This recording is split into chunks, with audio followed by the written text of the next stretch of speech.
Hello everyone, and welcome back to Romance Rewind Stories. Before we dive into today's incredible story, I have a small favor to ask. If you're enjoying these heartwarming tales, please hit that subscribe button and turn on the notification bell so you never miss our latest uploads. It's quick, it's free, and it's the best way to support us in bringing you more emotional romance stories. And here's something I'd love to know. Where are you watching from today? Drop your city or country in the comments below. I always enjoy seeing our amazing community from around the world. Oh, and if this story touches your heart, don't forget to hit the like button. It really helps us grow and reach more people who love these kinds of tales. Now, let's get into today's story. Billionaire woman hired a poor single dad as her driver. Then she fell for him completely. The black Mercedes gleamed under the morning sun as Thorne Rivers carefully inspected every inch of it before his first day. At 33, he'd been a taxi driver, an Uber driver, and just about every other kind of driver to make ends meet since his wife had died 4 years ago. But being a private driver for one of New York's wealthiest women, that was new territory entirely. "You must be Thorne." A crisp, commanding voice made him turn. Octavia Sinclair stood before him in a charcoal business suit that probably cost more than his monthly rent. At 39, she was the founder and CEO of Sinclair Ventures, a woman whose investment decisions could make or break companies. Her dark hair was pulled back severely, and her green eyes assessed him with the same cool calculation she probably used on business deals. "Yes, ma'am," Thorne said, standing straighter. "Ready to start whenever you are." "Ma'am makes me feel ancient," Octavia said, a hint of something, amusement, annoyance, flickering across her face. "Ms. Sinclair will do, or just Sinclair if we're going to be spending 12 hours a day together." She slid into the back seat with practiced ease, already pulling out her tablet before Thorne even got behind the wheel. "I have 3 meetings in Manhattan, lunch in Brooklyn, and a charity board meeting back uptown by 4. My schedule is in the system. You'll figure out optimal routes and timing. I don't tolerate lateness." "Understood," Thorne said, pulling smoothly into traffic. The first week was an education in the life of the ultra-wealthy. Octavia worked constantly, calls, emails, virtual meetings, all conducted from the back seat, while Thorne navigated the chaos of New York traffic. She rarely looked up, rarely spoke, except to give directions or take calls. She was brilliant, focused, and completely isolated in her world of millions and mergers. On Friday evening, as Thorne pulled up to her Fifth Avenue penthouse, Octavia's phone rang for what felt like the 100th time that day. But instead of answering, she declined it with an exhausted sigh. "Long week?" Thorne asked, then immediately worried he'd overstepped. "Is it that obvious?" Octavia looked up from her tablet for the first time, meeting his eyes in the rearview mirror. Real eye contact, not just the distant acknowledgement she usually gave. "I just meant you haven't stopped working since Monday," Thorne said carefully. "That's impressive, but also exhausting." Octavia studied him for a moment, as if trying to decide whether to be offended or appreciative. "You have a daughter, correct? That was in your file." Thorne nodded, surprised she'd remembered that detail. "Ivy. She's 8.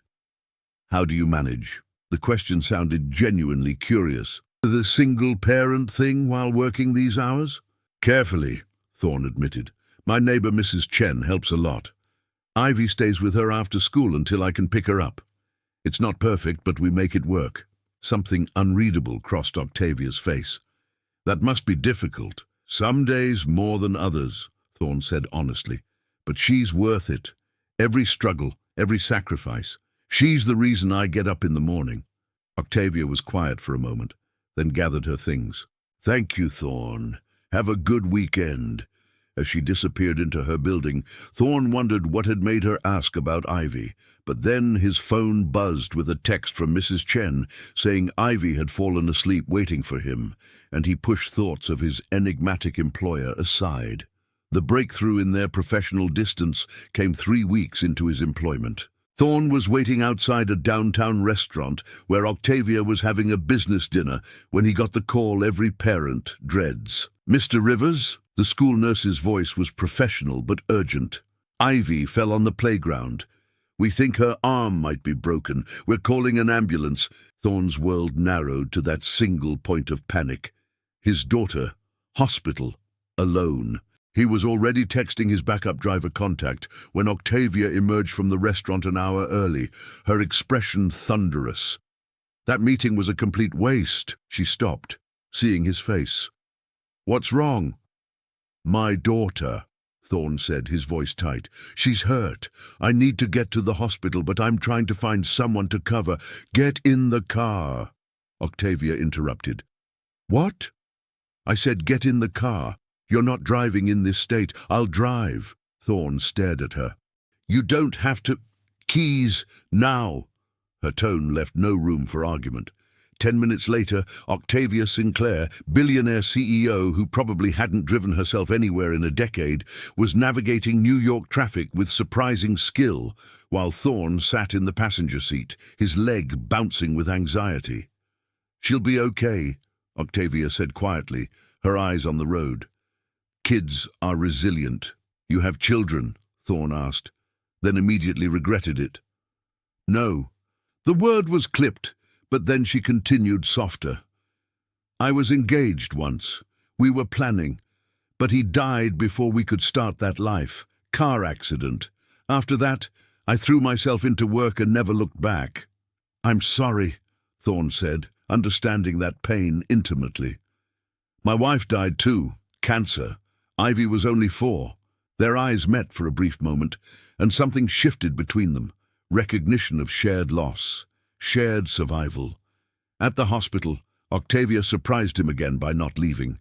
She sat in the waiting room, made calls to reschedule her evening appointments, and when Ivy finally emerged with a bright pink cast on her arm, Octavia was the first to compliment it. "That's a very powerful color," she told Ivy seriously. "Pink shows strength." Ivy, high on pain medication and the excitement of her first broken bone, beamed. "Are you my daddy's boss?" "I am," Octavia confirmed. "Are you nice to him? Because some of his other bosses weren't nice and it made him sad." "Duh," Thorne felt his face burn with embarrassment, but Octavia just smiled, a real smile that transformed her entire face. "I'm trying to be," she said, glancing at Thorne. "Your dad is very good at his job, and clearly an excellent father." That night, after getting Ivy settled at home, Thorne found a text from Octavia. "Take the weekend off. Paid. Your daughter needs you. We'll figure out next week on Monday." It was the kindness in that message, the understanding that his child came first, that made Thorne realize Octavia Sinclair wasn't the cold businesswoman she pretended to be. Monday morning, Thorne arrived to find his schedule changed. "I've adjusted my meetings," Octavia explained as she got in the car. "You'll finish by 3 each day this week so you can be with Ivy while she adjusts to the cast. You didn't have to do that." "I know." She met his eyes in the mirror. "I wanted to." Over the following weeks, subtle changes occurred. Octavia started asking about Ivy, how she was adapting to the cast, whether she was keeping up with schoolwork, if she needed anything. She began sharing small details about her own life, frustrations with business partners, amusement at social climbers, rare glimpses of the woman behind the CEO mask. One evening, stuck in traffic after a particularly long day, Octavia closed her laptop with a sigh. "Can I ask you something personal?" "Of course," Thorne said. "How do you do it? Find joy in the struggle? I have more money than I could spend in 10 lifetimes, and most days I feel—" She trailed off, as if surprised by her own candor. "Empty?" Thorne supplied gently. "Yes." She looked at him, vulnerability clear in her eyes. "How did you know?" "Because I felt that way after my wife died. I had Ivy, but I was just going through motions, surviving instead of living." He paused. "Then one day Ivy asked me why I never smiled anymore, and I realized I had a choice, stay empty or find small joys again. So I started looking for them. Ivy's laugh, a perfect sunset, the first sip of really good coffee, small joys." Octavia repeated thoughtfully. I can't remember the last time I looked for those. Maybe you should try, Thorne suggested, then worried he'd overstepped. Sorry, that wasn't... No, Octavia interrupted. You're right. I should try. The next morning, Thorne arrived to find Octavia standing outside her building in jeans and a sweater, the first time he'd seen her in anything but business attire. Change of plans, she announced. It's Saturday. You're not supposed to be working, and Ivy is with Mrs. Chen for the morning, so we're going on an adventure. An adventure, Thorne repeated, bewildered. Small joys, remember? You're going to teach me how to find them.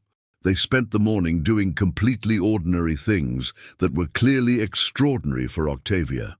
Coffee from a food truck instead of her usual expensive French press. Walking through Central Park instead of being driven past it. Stopping to watch a street musician instead of rushing by. This is your life, she said, as they sat on a park bench watching people pass. Simple moments, present moments. This is life, Thorne corrected. Your money doesn't exempt you from needing it. I think I've been hiding in work because being present means feeling things, and feeling things means risking being hurt again. Thorne said softly, It does, but it also means risking being happy. Their eyes met and held, and Thorne felt something shift, a pull toward this woman who'd somehow gone from intimidating employer to something much more complicated. I should go, Octavia said abruptly, standing. Thank you for this morning. Monday, everything was back to normal. Octavia in her suits, Thorne in the driver's seat, careful professional distance maintained. But Thorne noticed small changes. Octavia taking actual lunch breaks, declining calls more often, occasionally looking up from her work to watch the city pass by. The breaking point came 6 weeks later when Ivy had a school play. Thorne had arranged for a replacement driver, but that driver called in sick at the last minute. Panicked, Thorne called Octavia directly. I'm so sorry, but I can't find anyone, and Ivy's play starts in an hour. Go, Octavia interrupted. I'll take a car service. Your daughter's play is more important. Are you sure? Thorne, go to your daughter's play. Her voice was gentle. And, would you mind if I came too? I'd like to see it. Thorne's breath caught. You want to come to an elementary school play? If that's appropriate, I'd like to be there. For Ivy. For you. She showed up in jeans again, sitting beside Thorne in the crowded auditorium, completely out of place among the other parents in her designer sweater and elegant boots. But when Ivy spotted her in the audience and waved excitedly, Octavia's face lit up with genuine joy. After the play, Ivy ran up to them, still in her flower costume. Did you see me? I remembered all my lines. You were brilliant, Octavia said seriously, a natural performer. Can Miss Octavia come to dinner with us? Ivy asked, looking at Thorne with hopeful eyes. Please. Thorne looked at Octavia, expecting her to make an excuse. Instead, she smiled. I'd like that, if your dad says it's okay. They went to a cheap diner, nothing like the restaurants Octavia usually frequented. But watching her try to eat spaghetti while Ivy chatted about every detail of the play, Thorne saw something he'd never seen before.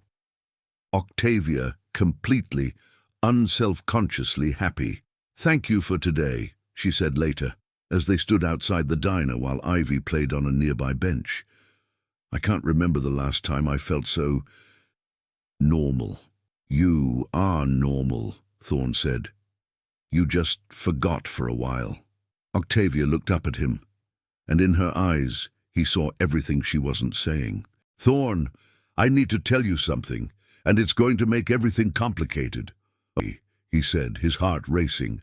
I have feelings for you. The words came out quickly. She had to say them before she lost courage. Real feelings. More than employer and employee. More than friendship. And I know it's inappropriate, and you work for me, and I'm incredibly wealthy, and you're struggling financially, and there are a million reasons this is a terrible idea. Octavia, Thorne interrupted gently. Breathe, she did, looking at him with naked vulnerability. Tell me I'm insane. Tell me to forget I said anything. Instead, Thorne took her hand. I have feelings for you too. Have for weeks now. But I didn't think someone like you could ever want someone like me. Someone like you, Octavia repeated. You mean someone genuine. Someone who sees me as a person instead of a bank account. Someone who makes me want to be present instead of hiding in work. I mean someone who drives your car for a living and can barely pay his rent, Thorne said bluntly. I have nothing to offer you, Octavia. Nothing except a cramped apartment and a daughter in debt I'll probably be paying off for the next decade. You're offering me life, Octavia said fiercely. Real life. Small joys and school plays and cheap diners where the spaghetti is actually pretty good. You're offering me a reason to leave the office. A reason to remember what it feels like to care about someone. The money difference is just money, Octavia interrupted. And yes, it's a lot of money. But what's the point of having it if I'm miserable? If I'm alone in my penthouse every night while you're laughing with your daughter in your tiny apartment? Thorne looked at Ivy, who'd noticed them talking and was walking back over.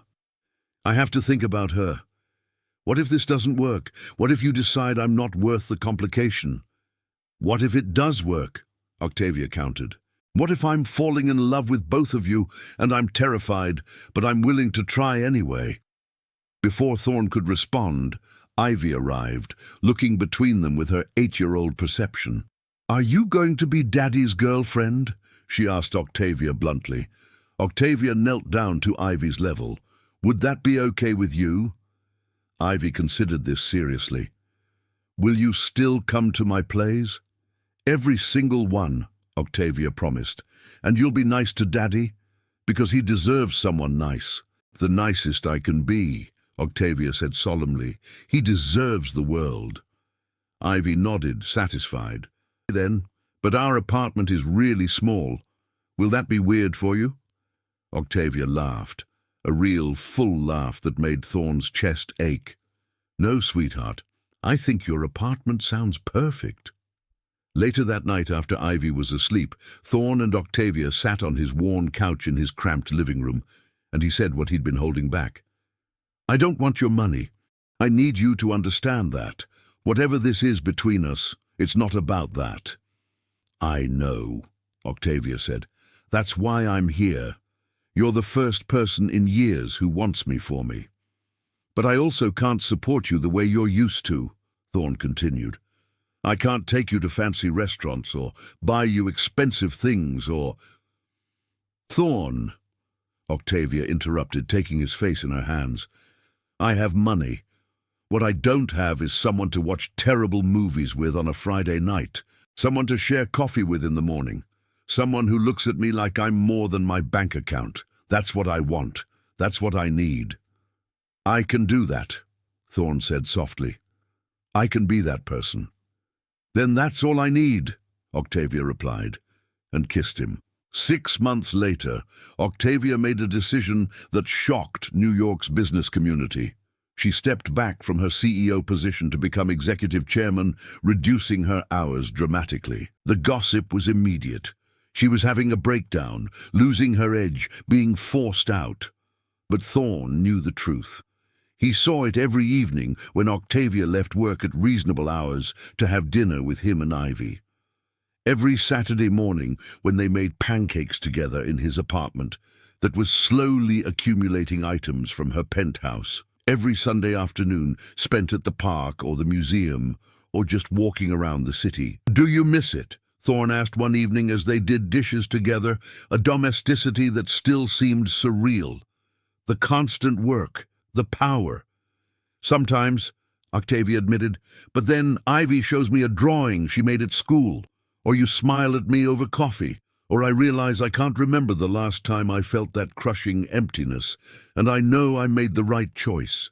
She turned to face him, soap suds still on her hands. I spent 15 years building an empire because I thought that's what success looked like. But you know what real success is? It's Ivy running to hug me when I come home. It's falling asleep next to you every night.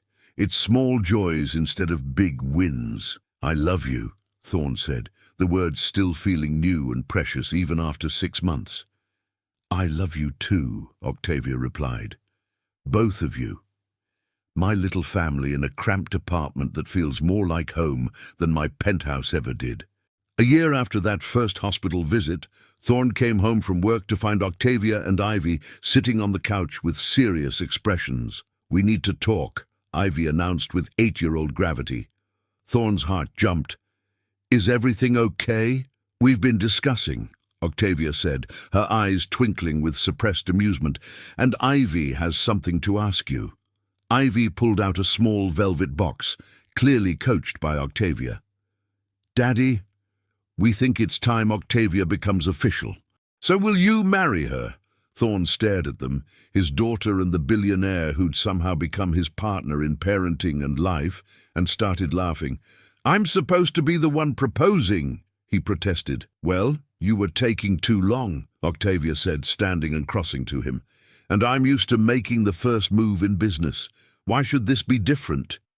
She took the box from Ivy and opened it to reveal 2 rings, one clearly for her, one for him.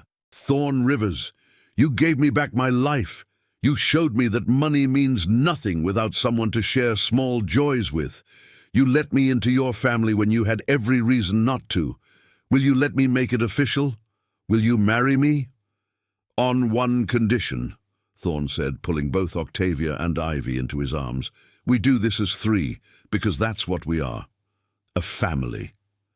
Deal, Octavia whispered, and kissed him while Ivy cheered. They married in a small ceremony 3 months later. Nothing like the society wedding Octavia could have had. Just close friends, Ivy as the flower girl, and vows exchanged in the tiny apartment that had somehow become a home. On their wedding night, as they lay in bed in their apartment, Octavia having decided the penthouse could be an office space or sold, Thorne marveled at how far they'd come. No regrets? He asked. About the lifestyle you gave up? Octavia propped herself up on her elbow, looking at him with absolute certainty. I gave up an empty penthouse and lonely nights. I gained a husband, a daughter, and a life worth living. Does that sound like something to regret? When you put it that way, Thorne smiled. I was the poor one, Octavia said softly, before you. Rich in money, desperately poor in everything that actually matters.